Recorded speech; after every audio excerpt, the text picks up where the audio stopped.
We're going to advance the fingerpicking along now. We're going to learn two new fingerpicking patterns, pattern number 5 and pattern number 6. And if you're not entirely familiar with the patterns 1, 2, 3 and 4 yet, then I would suggest you go back and just do them again until you've got them right.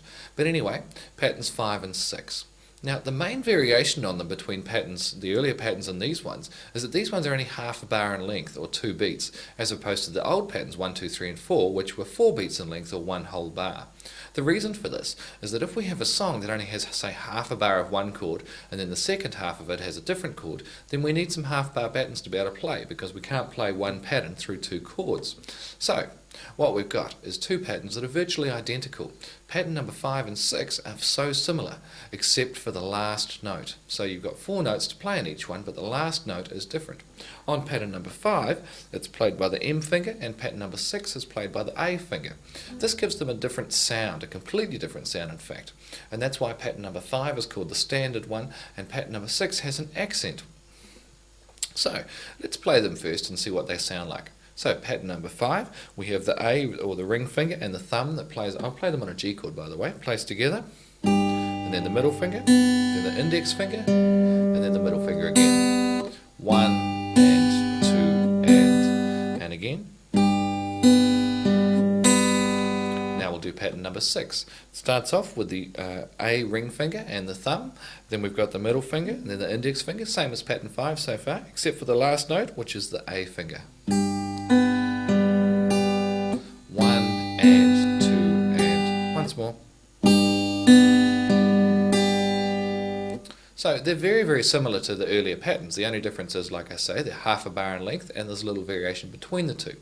The reason for this is that we're going to use a song, as you can see down below. It's just a made-up song that I've called the Cool Fingerpicking Song, and we're going to use that song and try and put some variation in there to it by using the 2 different patterns and getting a completely different sound.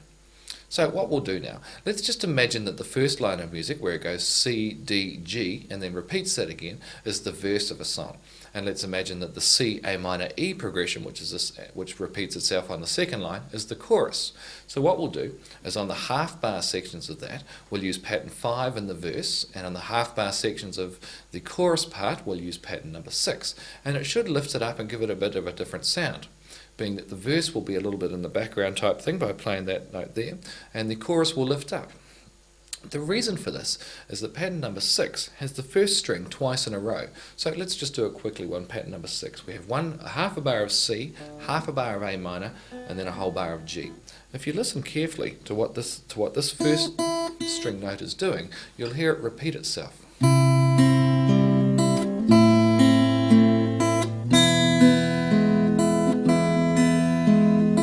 So did you hear it go? That's what pattern number 6 does. Pattern number 5 over the same thing would be a bit different.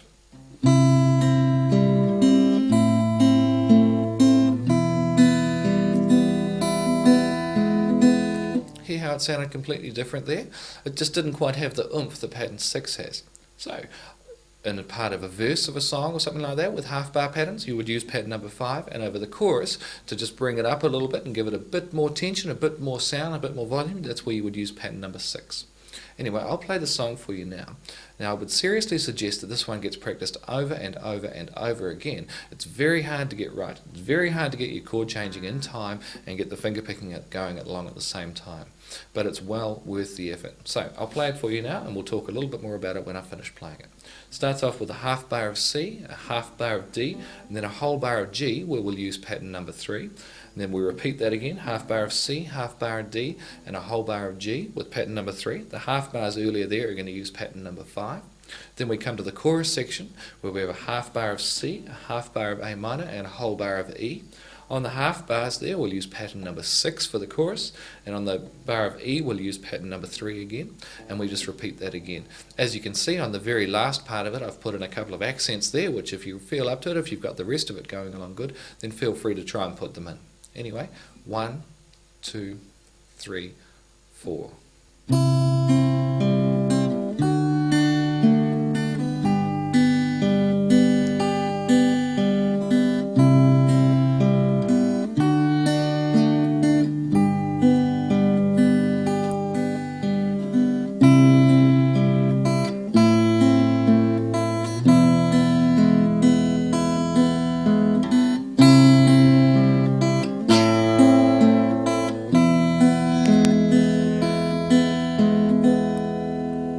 quite a nice sounding piece and well worth the effort. As you can see, I just made that piece of music up for the purposes of teaching, but it's almost ready to go as a song. If you wanted to use that as a song or something, you're more than welcome to. But you're starting to get the idea. Simple chords, simple fingerpicking, but quite hard, and all our strums and fingerpicking patterns, and you're almost ready to start writing some songs. So up to now, really practice things and try and get them right.